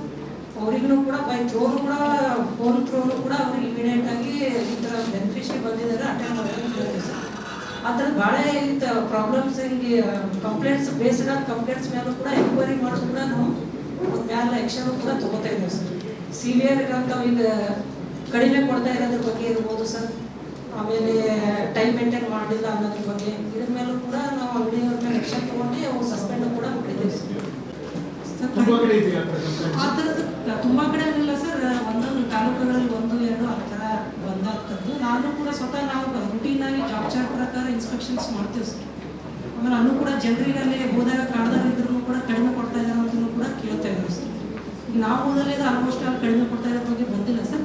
ಬಟ್ ದೂರ ಬಂದಂಥ ಇದರಲ್ಲೂ ಕೂಡ ಹೋದಾಗ ಕಡಿಮೆ ಇರೋದಕ್ಕೆ ಅಲ್ಲಿ ಸ್ವತಃ ಕಾಡ್ದಾರದ್ದೇ ಒಂದು 5% ಆ ಥರದ ಕಾಡ್ದಾರ ಹೇಳಿಕೆ ತಗೊಂಡು ನಾವು ಎನ್ಕ್ವೈರಿ ಮಾಡಿಬಿಟ್ಟು ಇಮಿಡಿಯೇಟ್ ಆಗಿ ಸಸ್ಪೆಂಡ್ ಕೂಡ ಅಂಗಡಿಗಳು ಮಾಡ್ತಾ ಇದ್ದೀವಿ ಸರ್. 3,03,300 ಇದೆ ಸರ್. ಜಿಲ್ಲೆಯಲ್ಲಿರ್ತಕ್ಕಂಥ ಒಟ್ಟು ಫಲಾನುಭವಿಗಳು 3,40,708 ಸರ್. ಗ್ರಾಮೀಣ ಭಾಗದ ಫಲಾನುಭವಿಗಳ ಸಂಖ್ಯೆ 2,70,70,74 ಸರ್.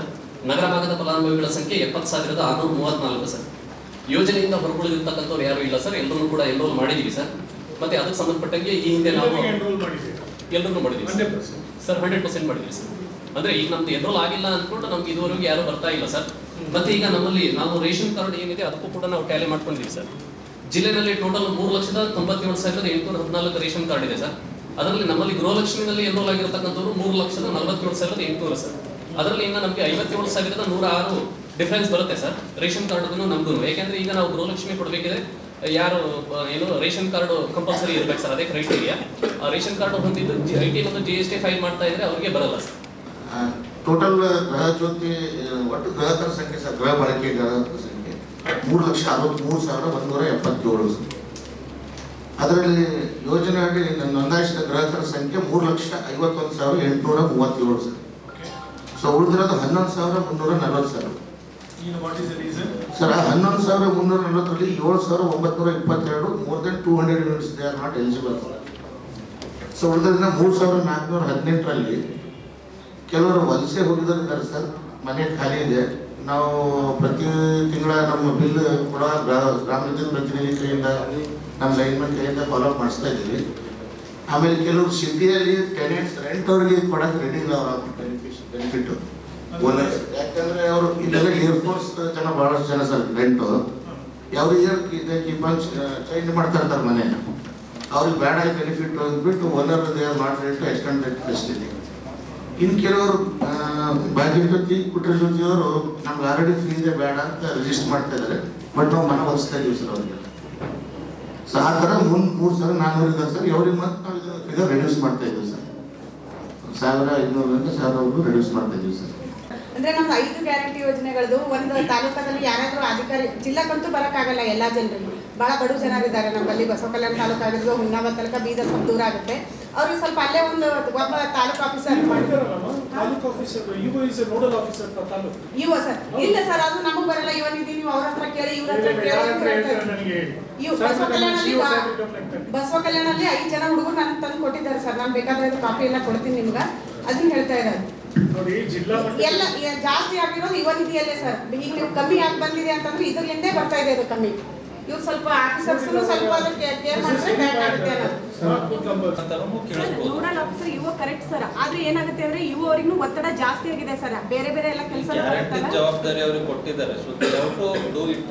ಒತ್ತಡ ಇದ್ರು ಕೂಡ ಮಾಡಬೇಕು. ಪ್ರಶ್ನೆ ಎಲ್ಲಿ ಬರ್ತದೆ ಅಂದ್ರೆ ಇಟ್ ಇಸ್ ಹಿಸ್ ಡ್ಯೂಟಿ ಮಾಡಲೇಬೇಕು ಅಂದ್ರೆ ಹೇಳ್ತಾ ಇದ್ದಾರೆ ಸರ್. ಅದಕ್ಕೆ ನಾನು ಹೇಳ್ತಾ ಇರೋದು ನೀವು ಅಧ್ಯಕ್ಷರ ಗಮನಕ್ಕೆ ತನ್ನಿ, ಸಿಒ ಸಾಹೇಬ್ರ ಗಮನಕ್ಕೆ ತನ್ನಿ. ಸರಿ ಓಕೆ ಸರ್. ಓಕೆ, ಅವರು ಅವರಿಗೆ ಡೈರೆಕ್ಷನ್ ಇದ್ದಾರೆ. ಇವು ನೀವೇನು ಹೇಳ್ತೀವಿ. ಧನ್ಯವಾದ.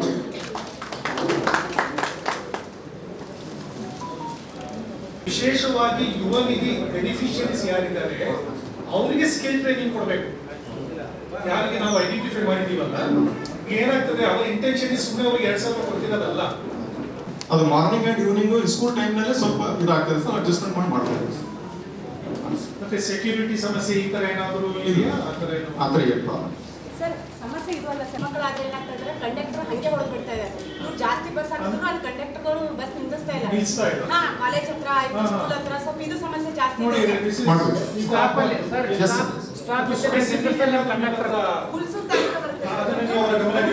ಅಲ್ಲಿ 5 ಬರ್ದ ಕಾಲೇಜ್ ಇದೆ, ಕಾಲೇಜಲ್ಲಿ ನಿಂದಿರ್ಸ್ರೆ ಕೆಳಗಡೆ ನಿಂದಿರ್ಸೋದಿಲ್ಲ, ಹಾಸ್ಪಿಟಲ್ ಹತ್ರ ನಿಂತ್ರೆ ಇಲ್ಲಿ ನಿಂದಿರ್ಸೋದಿಲ್ಲ, ಹಿಂಗ್ ಮಾಡ್ತಾ ಇದ್ದಾರೆ. ನಮ್ಮಲ್ಲಿ ಸುಮಾರು ಜನ ಸ್ಟೂಡೆಂಟ್ 15 ಹಳ್ಳಿಲಿ ನಮ್ಮ ಊರಿಗೆ ಬರ್ತಾರೆ. College BA, BCom, BSc, MBA ಅವ್ರು ಬರ್ತಾರೆ. ಹುಡುಗರಿಗೆ ಭಾಳ ತ್ರಾಸ ಆಗ್ತಾ ಇದೆ. ನಿಮ್ಮ ಕಂಡಕ್ಟರ್ ಟೈಮಿಂಗ್ ಸರಿಯಾಗಿ ಬಸ್ಸೇ ತರೋದಿಲ್ಲ. 8 ಗಂಟೆಗೆ ಟೈಮ್ ಇದ್ರೆ 9:30 ತರ್ತಾರೆ. ನೀವು ನಮ್ಮ ದಯಮಾಡಿ ನಾವು ಟೈಮಿಗೆ ನೀವು ಮ್ಯಾನೇಜ್ ಮಾಡ್ರಿ ಅಂತ ನಮ್ಮ ಕಳಿಯೋದು ಸರ್. ಯಾಕಂದ್ರೆ ಗುಲ್ಬರ್ಗಕ್ಕೂ ಹುಮ್ನಾಬಾದ್ ಬರ್ತಕ್ಕಂಥ ಹಳಿಕಟ್ಟಿ ಗ್ರಾಮದಲ್ಲಿ ನಾನು ಏನಿ ಕೈ ಮಾಡಿ ಏನೊಬ್ಬರು ಕಂಡಕ್ಟರ್ ಜೊತೆ ಜಗಳ ಆಡತಕ್ಕಂಥ ಸಮಸ್ಯೆ ಆಗ್ತಾ ಇಲ್ಲ. ಯಾಕೆ ಹೋಯ್ತಾ ಇಲ್ಲ ಅವರು? ಅವ್ರದ್ದೇನು ಸಮಸ್ಯೆ? ಯಾವುದು ಡೈರೆಕ್ಟ್ ಬೋರ್ಡ್ ಬದಲಾಯಿಸ್ಕೊಂಡ್ ಬರ್ತಾ ಇದ್ದಾರೆ. ಹೈದರಾಬಾದ್ ಬಸ್ಸಿನ ತೊಂದರೆ ಇದ್ರು ಅಲ್ಲಿ ಇರುವಂತ ಕಂಡಕ್ಟರ್ ಡ್ರೈವರ್ಸ್ ಇದೇ ತೊಂದರೆ ಜಾಸ್ತಿ ಆಗ್ತಾ ಇದೆ. ಸ್ಪೆಸಿಫಿಕ್ ಎಲ್ಲಿ ಆ ರೀತಿ ಇದೆ ಅವರ ಗಮನಕ್ಕೆ ಬೆಳಿಗ್ಗೆ 8 ಗಂಟೆ ಬಸ್ಸುಗಳು ಇದ್ದು ನೀವು ಈ ರೀತಿ ಆಗ್ತಾ ಇದೆ ಅಂದ್ರೆ ಇದು ತಪ್ಪು. ರಿಕ್ವೆಸ್ಟ್ ಸ್ಟಾಪ್ ಹೇಳ್ತದ ಸರ್. ರಿಕ್ವೆಸ್ಟ್ ಸ್ಟಾಪ್ ಡ್ರೈವರ್ ಎಲ್ಲದರ ನಿಲ್ಲಿಸ್ತಾರೆ, ಸರಿಯಾದ ವೇಳೆ ನಿಲ್ಲಿಸಲ್ಲ ಅಂತ ಹೇಳ್ತಾರಲ್ಲ ಸರ್. ನಾವು ಎಲ್ಲ ಡ್ರೈವರ್ ಪರ್ಟಿಕ್ಯುಲರ್ ಸ್ಟಾಪ್ ಅಂತಾನೆ ನಿಲ್ಲಿಸಲ್ಲ ಹೋಗ್ತಿದ್ದಾರೆ ಅಂತ ಹೇಳ್ತಿದ್ದಾರೆ. ಇಲ್ಲಿ ನಾವು ಲೇಟ್ ಮಾಡಿದ್ರೆ ಅಲ್ಲಿ ಸ್ಕೂಲಲ್ಲಿ ಟೀಚರ್ಸ್ ಬೈತಾರೆ ಅವರಿಗೆ. ನಾವು ಮನೆಯಾಗ ಲೇಟ್ ಮಾಡಿ ಬಂದ್ರೆ ತಾಯಿ ತಂದೆ ನಾವು ಬೈತಾ ಇದೀವಿ. ಇವತ್ತು ದಿನ ಬೆಳಗಾದ್ರೆ ನಾವು ಟಿವಿಯಲ್ಲಿ ನೋಡ್ತಾ ಇದೀವಿ, ಮಾಧ್ಯಮದ ಹತ್ರ ಕೆಟ್ಟ ವರ್ತನೆಗಳು ನಡೀತಾ ಇದೆ. ಅದಕ್ಕೋಸ್ಕರ ಕರೆಕ್ಟ್ ಆಗಿ ಡ್ರೈವರ್ ಕರೆಕ್ಟ್ ಆಗಿ ಟೈಮ್ ಇತ್ತಂದ್ರೆ ನಮ್ಮ ಮಕ್ಕಳು ನಮ್ಮ ಮನೆಗೆ ಬರ್ತಾರೆ. ಮತ್ತೆ ಕಂಡಕ್ಟರ್ ಕೂಡ ಯಾರೇ ಹೆಣ್ಮಕ್ಳು ಡೆಸಿಗ್ನೇಟೆಡ್ ಸ್ಟಾಪ್ ಅಲ್ಲಿ ಕರೆಕ್ಟ್ ಟೈಮಿಗೆ ಬಸ್ ಬರ್ತಾ ಇಲ್ಲ. ಬಸ್ ಬಂದ್ರು ನಿಲ್ಲಿಸಲ್ಲ. ಯಾವ ರೀತಿ ಆಕ್ಷನ್ ತಗೊಳ್ಬೇಕು? ಸಣ್ಣ ಹೇಳಿಕೆ ಹೇಳ್ತಿದ್ದ ಗುಲ್ಬರ್ಗ ಹೋಗ್ತಕ್ಕಂಥ ಸುಮಾರು 15 ನಿಮಿಷ ಬಸ್ಸಸ್ ಇದೆ ಸರ್. 50 ಮಿನಿಟ್ಸ್ ಒಂದು ಫ್ರೀಕ್ವೆನ್ಸಿ ಇದೆ. ಒಂದೆರಡು ಯಾವುದೋ ಬಸ್ಸಸ್ ಪೀಕ್ ಅವರ್ಸ್ ಅಲ್ಲಿ ಏನು ಫ್ರೀಕ್ವೆನ್ಸಿ ಇರಬೇಕಲ್ಲ, ಅದಿಲ್ಲ. That is the problem.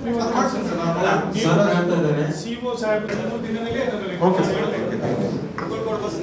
ನಾವು ಅವ್ರು ಹೆಂಗನಾಗಿ ಒಂದು ಡ್ರೆಸ್ ನೋಡಿದ್ರ ಪೂರಾ ಏನೋ ಅವ್ರು ಒಳಗೆ ಬಂದ್ರಂತಂದ್ರೆ ಅವ್ರಿಗೆ ವಾಚ ಶಬ್ದದಿಂದ ವೈದ್ಯತೆ ಮಾಡ್ತಾನೆ.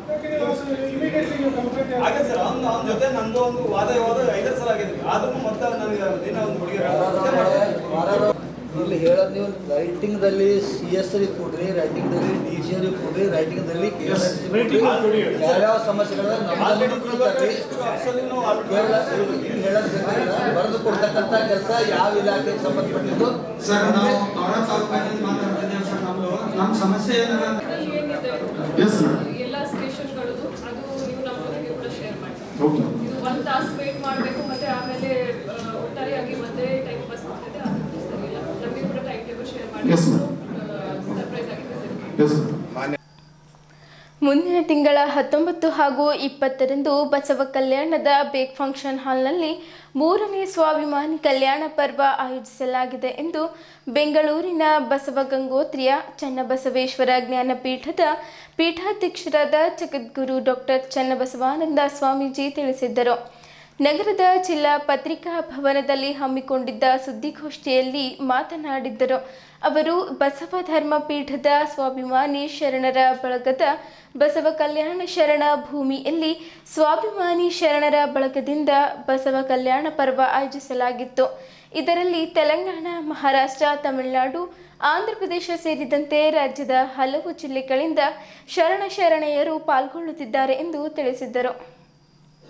ಅಕ್ಟೋಬರ್ 19ರಂದು ಬೆಳಗ್ಗೆ 11 ಗಂಟೆಗೆ ಉದ್ಘಾಟನಾ ಸಮಾರಂಭ ಜರುಗಲಿದ್ದು, ಅಂದು ಬೆಳಗ್ಗೆ 5 ಗಂಟೆಗೆ ಸುಪ್ರಭಾತ ಸಮಯದಲ್ಲಿ ಸಾಮೂಹಿಕ ಇಷ್ಟಲಿಂಗ ಪೂಜೆ, ಬಸವ ಚಿಂತನೆ ಪ್ರಭೆಯ ಮೂಲಕ ವೇದಿಕೆಯ ದೈವೀಕರಣ ನಡೆಯಲಿದೆ.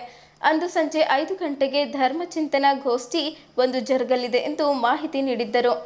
ಅಕ್ಟೋಬರ್ 20ರಂದು ಬೆಳಗ್ಗೆ 8 ಗಂಟೆಗೆ ಸಾಮೂಹಿಕ ಪ್ರಾರ್ಥನೆ, ಇಷ್ಟಲಿಂಗ ಪೂಜೆ ಹಾಗೂ ಬೆಳಗ್ಗೆ 10:30ಕ್ಕೆ ಶರಣ ವಂದನೆ, 770 ಶರಣರಿಗೆ ಶರಣಾರ್ಥಿ ಹೃದಯ ಕಾರ್ಯಕ್ರಮ ನಡೆಯಲಿದೆ.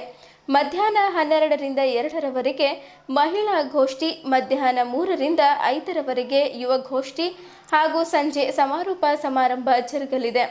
ಭಕ್ತರಿಗೆ ಪ್ರಸಾದ ವಸತಿ ವ್ಯವಸ್ಥೆ ಇರಲಿದೆ. ಆದ್ದರಿಂದ ಶರಣ ಬಂಧುಗಳು ಹೆಚ್ಚಿನ ಸಂಖ್ಯೆಯಲ್ಲಿ ಪಾಲ್ಗೊಳ್ಳಬೇಕು ಶ್ರೀಗಳು ತಿಳಿಸಿದ್ದರು.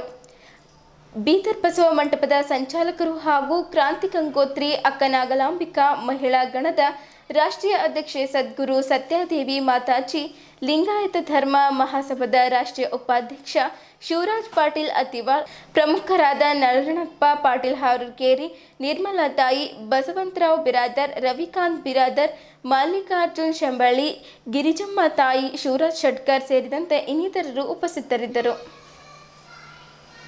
ವಿಶ್ವಗುರು ಬಸವಣ್ಣನವರ ಕಾರ್ಯಕ್ಷೇತ್ರವಾಗಿರುವ ಶರಣಭೂಮಿ ಬೀದರ್ ಜಿಲ್ಲೆಯ ಬಸವ ಕಲ್ಯಾಣದಲ್ಲಿ ಮುಂಬರುವ ಅಕ್ಟೋಬರ್ 19 ಮತ್ತು 20ರಂದು 2 ದಿವಸ ಸ್ವಾಭಿಮಾನಿ ಕಲ್ಯಾಣ ಪರ್ವ ಕಾರ್ಯಕ್ರಮ ಹಮ್ಮಿಕೊಂಡಿದ್ದೇವೆ. ಸ್ವಾಭಿಮಾನಿ ಕಲ್ಯಾಣ ಪರ್ವೋತ್ಸವ ಸಮಿತಿ ವತಿಯಿಂದ ಈ ಒಂದು ಸ್ವಾಭಿಮಾನಿ ಕಲ್ಯಾಣ ಪರ್ವ ಕಳೆದ 3 ವರ್ಷಗಳಿಂದ ನಾವು ಮಾಡ್ತಾ ಇದ್ದೇವೆ. ಈಗ 3ನೇ ವರ್ಷದ ಒಂದು ಕಾರ್ಯಕ್ರಮ 2024 ಅಕ್ಟೋಬರ್ 19-20ರಂದು ಶರಣಭೂಮಿ ಬಸವ ಕಲ್ಯಾಣದಲ್ಲಿ ನಡೀತಾ ಇದೆ. ಇದರ ಉದ್ದೇಶ ಹಿಂದೆ 12ನೇ ಶತಮಾನದಲ್ಲಿ ಗುರು ಬಸವಣ್ಣವರು ಅನುಭವ ಮಂಟಪವನ್ನು ಸ್ಥಾಪನೆ ಮಾಡುವುದರ ಮೂಲಕ ಜಗತ್ತಿಗೆ ಒಂದು ಪ್ರಜಾಪ್ರಭುತ್ವದ ವ್ಯವಸ್ಥೆಯನ್ನು ಕೊಟ್ಟಿರ್ತಕ್ಕಂತಹ ಮಹಾಗುರು, ಮಹಾಮಾನವತಾವಾದಿ. ಆ ಒಂದು ಗುರು ಬಸವಣ್ಣವರ ಪ್ರಜಾಪ್ರಭುತ್ವದ ಮೌಲ್ಯಗಳನ್ನು, ತತ್ವ ಸಿದ್ಧಾಂತಗಳನ್ನು ಜಗತ್ತಿನಾದ್ಯಂತ ಪ್ರಚಾರ ಮಾಡಬೇಕು ಮತ್ತು ಇಡೀ ಜಗತ್ತಿನ ಎಲ್ಲ ದೇಶದ, ಎಲ್ಲ ರಾಜ್ಯದ, ಎಲ್ಲ ಭಾಗದ ಜನ ಈ ಒಂದು ಶರಣಭೂಮಿಗೆ ಬರಬೇಕು. ಬಸವ ಕಲ್ಯಾಣಕ್ಕೆ ಇದೊಂದು ಅಂತಾರಾಷ್ಟ್ರೀಯ ಮಟ್ಟದ ಕ್ಷೇತ್ರವಾಗಿ 12ನೇ ಶತಮಾನದಂತೆ ಎಲ್ಲ ಭಾಗಗಳಿಂದಲೂ ಕೂಡ ಶರಣರು ಬಸವ ಕಲ್ಯಾಣಕ್ಕೆ ಬರಬೇಕು ಅನ್ನುವಂಥ ಉದ್ದೇಶದಿಂದ ನಾವು ಸ್ವಾಭಿಮಾನಿ ಕಲ್ಯಾಣ ಪರ್ವ ಮಾಡ್ತಾಯಿದ್ದೇವೆ. ಇದರಲ್ಲಿ ಯಾವುದೇ ಜಾತಿ, ಮತ, ಪಂಥಗಳ ಭೇದ ಇಲ್ಲ, ಹೆಣ್ಣು ಗಂಡು ಅನ್ನುವಂಥ ಭೇದವಿಲ್ಲ. ಎಲ್ಲರೂ ಸಾಮೂಹಿಕವಾಗಿ ಇಷ್ಟಲಿಂಗ ಪೂಜೆ ಮತ್ತು ಸಮುದಾಯ ಪ್ರಾರ್ಥನೆ, 770 ಜನ ಶರಣರಿಗೆ ಶರಣ ವಂದನೆ ಮಾಡ್ತಕ್ಕಂಥ ಒಂದು ಹೃದಯಸ್ಪರ್ಶಿ ಕಾರ್ಯಕ್ರಮ 19-20 ನಡೀತಾ ಇದೆ. 19ನೇ ತಾರೀಕು ಉದ್ಘಾಟನಾ ಸಮಾರಂಭ, ಮಧ್ಯಾಹ್ನ ಯುವಗೋಷ್ಠಿ ಮತ್ತು ಮಹಿಳಾ ಗೋಷ್ಠಿಗಳು, 20ನೇ ತಾರೀಕು ಬೆಳಗ್ಗೆ ಸಾಮೂಹಿಕ ಪ್ರಾರ್ಥನೆ ಮತ್ತು ಶರಣರಿಗೆ ಶರಣಾರ್ಥಿ ಅನ್ನುವಂಥ ಶರಣ ವಂದನೆ ಕಾರ್ಯಕ್ರಮ, ಸಾಯಂಕಾಲ ಸಮಾರೋಪ ಸಮಾರಂಭ ಮತ್ತು ಕಾರ್ಯಕರ್ತರಿಗೆ ಸತ್ಕಾರ ಇತ್ಯಾದಿ ಕಾರ್ಯಕ್ರಮಗಳಿದೆ. ಈ 2 ದಿವಸಗಳಲ್ಲಿ ವಚನ ಗಾಯನ, ವಚನ ನೃತ್ಯ, ವಚನ ರೂಪಕ, ಹೀಗೆ ಹಲವಾರು ಸಾಂಸ್ಕೃತಿಕ ಕಾರ್ಯಕ್ರಮಗಳು ಕೂಡ ಜರುಗ್ತಾ ಇದ್ದಾವೆ.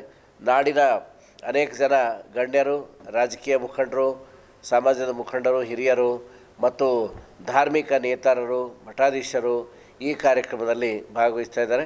ಸುಮಾರು 50,000ಕ್ಕೂ ಹೆಚ್ಚು ಜನ ಈ ಒಂದು ಸ್ವಾಭಿಮಾನಿ ಕಲ್ಯಾಣ ಪರ್ವದಲ್ಲಿ ಭಾಗವಹಿಸ್ತಕ್ಕಂಥ ನಿರೀಕ್ಷೆ ಇದೆ. ಬರುವಂಥ ಎಲ್ಲ ಭಕ್ತರಿಗೆ ಊಟದ ವ್ಯವಸ್ಥೆ ಅಂದರೆ ಮಹಾಪ್ರಸಾದ ವ್ಯವಸ್ಥೆ, ವಸತಿ ವ್ಯವಸ್ಥೆಯನ್ನು ಕಲ್ಪಿಸಲಾಗ್ತಾ ಇದೆ.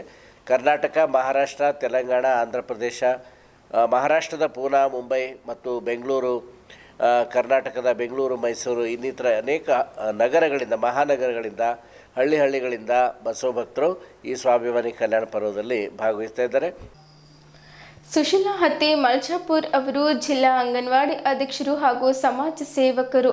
ಇವರಿಗೆ 2003-4ರಲ್ಲಿ ಒಳ್ಳೆಯ ಸೇವೆ ಸಲ್ಲಿಸಿದ್ದಕ್ಕೆ ದಿವಂಗತ ಮಾನ್ಯ ಮುಖ್ಯಮಂತ್ರಿ ಧರ್ಮಸಿಂಗ್ ಅವರು ರಾಜ್ಯ ಮಟ್ಟದ ಪ್ರಶಸ್ತಿ ನೀಡಿ ಗೌರವಿಸಿದರು. 2006-7ರಲ್ಲಿ ಮಾಜಿ ಮುಖ್ಯಮಂತ್ರಿಗಳಾದ ಕುಮಾರಸ್ವಾಮಿ ಅವರು ರಾಷ್ಟ್ರ ಪ್ರಶಸ್ತಿ ಹಾಗೂ 10,000 ನಗದು ಹಣ ನೀಡಿ ಗೌರವಿಸಿದರು. 2020 ಜುಲೈ 28ರಂದು ಧಾರವಾಡ ಯೂನಿವರ್ಸಿಟಿಯಲ್ಲಿ ರಾಷ್ಟ್ರೀಯ ಪ್ರಶಸ್ತಿ ನೀಡಿ ಗೌರವಿಸಿದ್ದರು. 2024 ಆಗಸ್ಟ್ 15ರಂದು ಹುಬ್ಬಳ್ಳಿಯಲ್ಲಿ ಜಗದೀಶ್ ಶೆಟ್ಟರ್ ಅವರು ರಾಣಿ ಚೆನ್ನಮ್ಮ ಪ್ರಶಸ್ತಿ ನೀಡಿ ಗೌರವಿಸಿದ್ದರು. ಹಾಗೂ ಆಗಸ್ಟ್ 31ರಂದು ತಮಿಳುನಾಡಿನ ಹೊಸೂರಿನಲ್ಲಿ ಡಾಕ್ಟರೇಟ್ ಪದವಿ ನೀಡಿ ಗೌರವಿಸಿದ್ದರು. ಅಂಗನವಾಡಿ ಅಧ್ಯಕ್ಷರು ಸಮಾಜ ಸೇವಕರಾಗಿ ಸೇವೆ ಸಲ್ಲಿಸಿದ್ದಕ್ಕೆ ಮಲ್ಚಾಪುರ್ನಲ್ಲಿ ಸಿದ್ದರೋಡ ಆಶ್ರಮದ ಸದ್ರೂಪಾನಂದ ಸ್ವಾಮಿಗಳು ಸನ್ಮಾನಿಸಿದ್ದರು. ಶಂಭುಲಿಂಗ ಆಶ್ರಮದ ಪೂರ್ಣಾನಂದ ಸ್ವಾಮಿಗಳು ಸನ್ಮಾನಿಸಿ ಗೌರವಿಸಿದ್ದರು. ಮುಂದಿನ ದಿನಗಳಲ್ಲಿ ಮತ್ತಷ್ಟು ಪ್ರಶಸ್ತಿಗಳು ಲಭಿಸಲಿ ಎಂದು ಹಾರೈಸಿದ್ದರು. 41 ವರ್ಷ ಅಂಗನವಾಡಿ ಸೇವೆ ಸಲ್ಲಿಸಿ ಜನವರಿ 24ರಲ್ಲಿ ರಿಟೈರ್ಡ್ ಆಗೀನಿ. ಇವಾಗ ಏನದ, ಮೊದಲು ನನಗೆ ರಾಜ್ಯ ಮತ್ತು ರಾಷ್ಟ್ರ ಪ್ರಶಸ್ತಿ ನನ್ನ ಸೇವೆ ನೋಡಿ ಕೊಟ್ಟಿದ್ದರು. ಇವಾಗ ಏನಾಗ್ಯದ ಅಂದ್ರೆ ನನ್ನ ಸಮಾಜ ಸೇವೆ, ನಂದು 41 ವರ್ಷ ಕೆಲಸ ಮಾಡಿ ಸಮಾಜ ಸೇವಕಿಯಾಗಿ ಮಾಡಿದ್ದಕ್ಕಾಗಿ ಧಾರವಾಡದಲ್ಲಿ ಜುಲೈ 28ರಂದು ರಾಷ್ಟ್ರೀಯ ಪ್ರಶಸ್ತಿ ನನಗೆ ಪ್ರದಾನ ಮಾಡಿದರು ಯೂನಿವರ್ಸಿಟಿಲಿಂದ. ಆಮೇಲೆ ಆಗಸ್ಟ್ 15ರಂದು ರಾಣಿ ಚೆನ್ನಮ್ಮ ಪ್ರಶಸ್ತಿ ಕೂಡ ರಾಣಿ ಚೆನ್ನಮ್ಮ ಸರ್ಕಲ್ ಹುಬ್ಬಳ್ಳಿನಲ್ಲಿ ನನಗೆ ನನ್ನ ಸಮಾಜ ಸೇವಕ್ಕಾಗಿ ಮೆಚ್ಚಿ ಪ್ರದಾನ ಮಾಡಿದರು. ನಂತರ ಆಗಸ್ಟ್ 31ರಂದು ತಮಿಳುನಾಡಿನ ಹೊಸೂರಿನಲ್ಲಿ ಡಾಕ್ಟರೇಟ್ ಪ್ರಶಸ್ತಿ ಕೂಡ ನಮ್ಮ ಸೇವೆಗೆ ಮೆಚ್ಚಿ ನಾವು ಪ್ರದಾನ ಮಾಡಿರುತ್ತಾರೆ. ನಾನು ಬೀದರ್ ಜಿಲ್ಲೆಯಿಂದ ಒಬ್ಬರೇ ನಮ್ಮ ಅಂಗನವಾಡಿ ಟೀಚರ್ಸು. ಎಲ್ಲಿ ನಾವು ದುಡ್ಡೆಲ್ಲ ಖರ್ಚು ಬರ್ತದೆ, ಸುಮ್ಮನೆ ಯಾಕೆ ಹೋಗ್ಬೇಕಂದ್ರೆ ಎಲ್ಲರೂ ಒತ್ತಾಯ ಮಾಡಿ ಹೋಗ್ರಿ, ಇದು ಪ್ರಶಸ್ತಿ ಯಾರೇ ಸಿಗಲ್ಲ, ನೀವು ಒಳ್ಳೆ ಕೆಲಸ ಮಾಡಿರಿ, ಎಲ್ಲ ಒಳ್ಳೆಯದು ಮಾಡಿರಿ, ನಿಮಗೆಲ್ಲ ಸಿಗ್ತದ, ಹೋಗ್ರಿ ಅಂಥೇಳಿ ಎಲ್ಲ ಸಹಕಾರ ಮಾಡಿದ್ರು ಸಂಘಟನೆದವರೆಲ್ಲ. ಆಮೇಲೆ ಗುರಮ್ಮ ಸಿದ್ದರೆಡ್ಡಿ ಅಮ್ಮರಂತೂ ಮೊದಲು ತೊಗೊಂಬನ್ನಿ, ನಿನ್ನಷ್ಟು ಕೆಲಸ ಯಾರೂ ಮಾಡಲ್ಲ, ಯಾಕೆ ಹೆಂಗೆ ಮಾಡ್ತೀವಿ ಅಂತ ಹೇಳಿದ್ರೆ ನಮ್ಮದು, ಅದಕ್ಕೆ ನಾವು ಹೋಗಿ ಎಲ್ಲ ತೊಗೊಂಡು ಬಂದಿದೆ. ಇಲ್ಲಿಯವರೆಗೂ ಸುದ್ದಿ ಕೊಟ್ಟಿದ್ದು ನಾನು ಪ್ರಭಾವತಿ. ಮುಂದಿನ ಸುದ್ದಿಯೊಂದಿಗೆ ಮತ್ತೆ ಭೇಟಿಯಾಗೋಣ. ವಂದನೆಗಳು.